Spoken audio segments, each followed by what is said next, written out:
लगातार जारी है। पिछले 24 घंटे में 40 लोगों की मौत हो गई है, तो वहीं 85 घायल बताए जा रहे हैं। हिजबुल्लाह के 4 ठिकानों पर की गई है बमबारी। हमले में हिजबुल्लाह के ठिकाने तबाह किए गए हैं और 150 से ज्यादा आतंकी ठिकाने तबाह किए गए हैं। हिजबुल्लाह का हथियार डिपो भी तबाह किया गया है। हिजबुल्लाह का मुख्यालय भी तबाह किया गया है इजराइल हमले में। और रक्षा विशेषज्ञ कर्नल देवानंद जी हमारे साथ फोन लाइन पर मौजूद है। कर्नल देवानंद जी, ये जिस तरीके से इजराइल की तरफ से हिजबुल्लाह के ठिकानों को तबाह किया जा रहा है, इस स्थिति को फिलहाल किस तरीके से देखा जाए? क्योंकि लेबनान के विदेश मंत्री ने भी बड़ा दावा किया है कि नसरुल्लाह मौत से पहले चाहता था युद्ध विराम।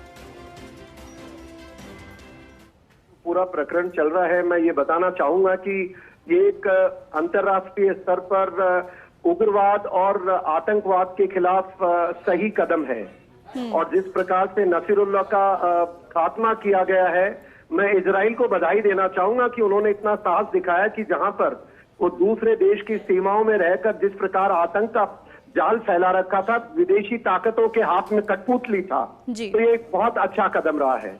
और उसके बाद भी देखिए जिस प्रकार से ईरान ने इजराइल के ऊपर 2 दिन पूर्व जब करीब 181 मिसाइल स्ट्राइक किए हैं और बड़ी संख्या में इन्होंने जो रॉकेट फायर किए हैं, उसके उपरांत भी इजराइल ने आज उसके हिजबुल्लाह पर हमले जारी हैं।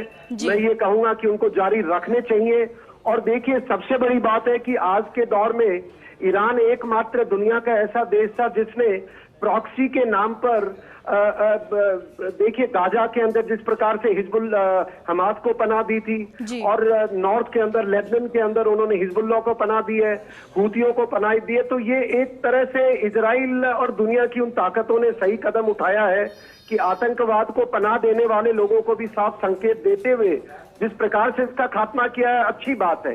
मैं 2 बातें कहना चाहूंगा। पहली बात, भारत का जो रुख है, प्रधानमंत्री महोदय द्वारा जो एक फैसला करते हैं, उन्होंने फोन पर उनके इजराइल के प्रधानमंत्री नेतन्याहू साहब को जो संदेश दिया है कि हम आतंकवाद के खिलाफ आपके साथ खड़े हैं, मैं कहता हूं ये उन सब ताकतों को सही सही जवाब दिया है। दूसरा, जो अमेरिका द्वारा ईरान हमले के बाद खुल करके सामने आना और जिस प्रकार से दुनिया एक साथ हो रही है इस आतंकवाद और इस एक ऐसे युद्ध के अंदर जो सबको बेवकूफ बनाया जा रहा था, तो बहुत अच्छी बात है। मैं इनकी बधाई देना चाहूंगा इजराइल के प्रधानमंत्री, नागरिकों को अंतर्राष्ट्रीय स्तर पे वो ताकतें। लेकिन कर्नल देवानंद जी, बिल्कुल एक बात जरा समझना चाहेंगे आपसे, क्योंकि एक तरफ तो हिजबुल्लाह के चीफ का मारा जाना, दूसरी तरफ हिजबुल्लाह की तरफ से अभी भी यही कहा जा रहा है कि हम तो डटकर सामना करने के लिए पूरी तरीके से तैयार है। तीसरी तरफ जो प्रॉक्सी के रूप में ईरान जिनको इस्तेमाल करता था, बल्कि अब तो वो सीधे सामने तौर पर हमला कर रहा है, क्योंकि हाल ही में 181 करीब बैलिस्टिक मिसाइल से इजराइल पर हमला किया ईरान ने। तो इसे किस तरीके से देखा जाए स्थिति को? क्या हिजबुल्लाह को उतना नुकसान हुआ है इजराइल के हमले से जितना इजराइल ने सोचा होगा? जी देखिए, सबसे पहली बात तो है जो आप कह रहे हैं कि जो ईरान ने खुल करके अपने प्रॉक्सी के समर्थन में आ गया है, जी, तो मैं आपको ये बताना चाहूंगा कि कोई खुल करके सामने नहीं आया। इजराइल जब यूनाइटेड नेशंस के अंदर नेतन्याहू साहब खड़े होकर के ईरान को एड्रेस कर रहे थे, उन्होंने कहा था ईरान वासियों को कि भाई देखिए आप अपनी सरकार से निजात पाने के लिए बाहर आ जाएं। तो वो फैसला उन्होंने किया, उस दबाव के अंदर वो जो नेतन्याहू आया, सॉरी जो ईरान आया, उन्होंने वो हमले कर दिए इनके ऊपर। तो मैं मानता हूं उन हमलों के बीच में जो अब फंस गया है ईरान, तो ईरान खुल करके कभी सामने नहीं आना चाह रहे थे, मैं आपको बता दूं, पहली बात। दूसरी बात, अब ईरान ने वो गलती कर दी जिसका इंतजार दुनिया को था। कर्नल देवानंद जी, यही आपसे समझना चाह रहे थे कि ईरान खुलकर सामने नहीं आना चाह रहा था, लेकिन यहाँ पर उसको सामने आना पड़ा है। ऐसी स्थिति इजराइल ने पैदा कर दी। जी, तो हाँ बिल्कुल सही बात है। देखिए इजराइल ने उनको इतना एक बिकॉज ये आतंकवाद के खिलाफ लड़ाई है जी। इजराइल ने जिस प्रकार से उनको मजबूर कर दिया, क्योंकि अदरवाइज देखिए ईरान के अंदर खोमेनी साहब के विरोध में तो लोग भी खड़े हो गए हैं, महिलाएं सरेआम सड़क पर आके कह रही हैं कि ये हम लोग हिजाब को हटा रही हैं। तो अंदरूनी उसकी तो समस्या सबसे बड़ी, जिस प्रकार से देखिए 2 दिन पहले जो ये पेजर अटैक हुए थे और पेजर अटैक के बाद में जिस प्रकार से उनको क्लियर हो गया है कि आपकी जो मोसाद द्वारा जो ईरान की जो इंटेलिजेंस एजेंसीज हैं उनके साथ जिस प्रकार से साठ गांठ है, इजराइल का जो एक तरह उनके इंटरनल हर जगह इजराइल के मोसाद और इंटेलिजेंस एजेंसीज मौजूद हैं। तो इजराइल के पास, ईरान के पास कोई चारा नहीं था। अब चारा था ये कि वो गलती मान लेते कि हम प्रॉक्सी को समर्थन नहीं करेंगे, पर हम जानते हैं जो कट्टरवादी लोग हैं, जो आतंकवादी लोग हैं, वो ऐसा कभी भी नहीं करने वाले और अपने बेचारे सीधे साधे नागरिकों को मरवाएंगे। अब जहां तक हिजबुल्लाह का ताल्लुक है, मैं ये मानता हूं जिस प्रकार हमास की कमर तोड़ दी गई है, वो लंगड़ा हो चुका है, उसकी किडनी भी फेल हो चुकी है। अब हिजबुल्लाह की लंगड़ा हुआ है, किडनी और हार्ट फेल होना बाकी है। लेकिन एक बात और कर्नल देवानंद जी, क्या इजराइल की तरफ से अभी तक जो हमला किया गया है, इसे इस तरीके से देखा जाए कि अब तक का सबसे बड़ा हमला था, या फिर ये मानकर चले कि अभी वैसा हमला तो इजराइल ने किया ही नहीं है पूरे खात्मे के तौर पर, वो बाकी है अभी?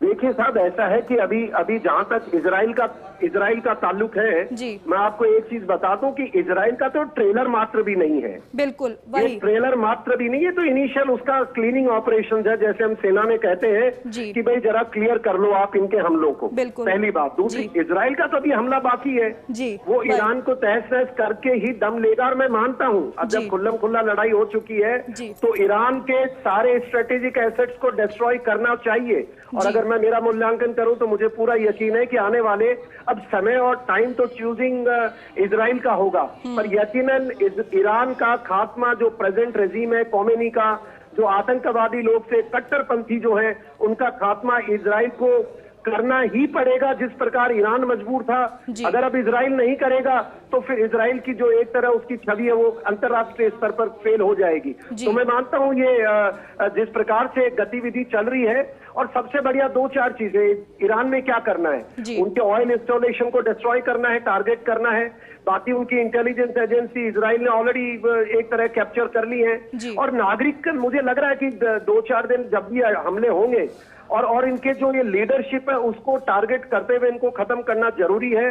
और अब किसी के कहने में भी इजराइल नहीं मानने वाला है। आपको पता है कि इजराइल वो लोग हैं जो अपने अस्तित्व की लड़ाई लड़ रहे हैं, तो हिंदुस्तान की तरह नहीं है, जहां पर एक तरफ तो हमारी सरकार और मोदी जी प्रधानमंत्री फोन करके बताते हैं, दूसरे तरफ वहीं पर ही कुछ राजनीतिक लोग जो बेसिकली देशद्रोही लोग हैं, वो सामान्यतः नहीं कर सकते, वो राष्ट्र विरोधी बातें करते हैं, पाकिस्तान का हल्ला गुल्ला, चीन का। तो आई एम श्योर इजराइल एक अच्छा कदम कर रहा है और हम सबको इजराइल के साथ खड़े रहना चाहिए। बहुत शुक्रिया कर्नल देवानंद जी, बातचीत के लिए हमारे साथ जुड़ने के लिए।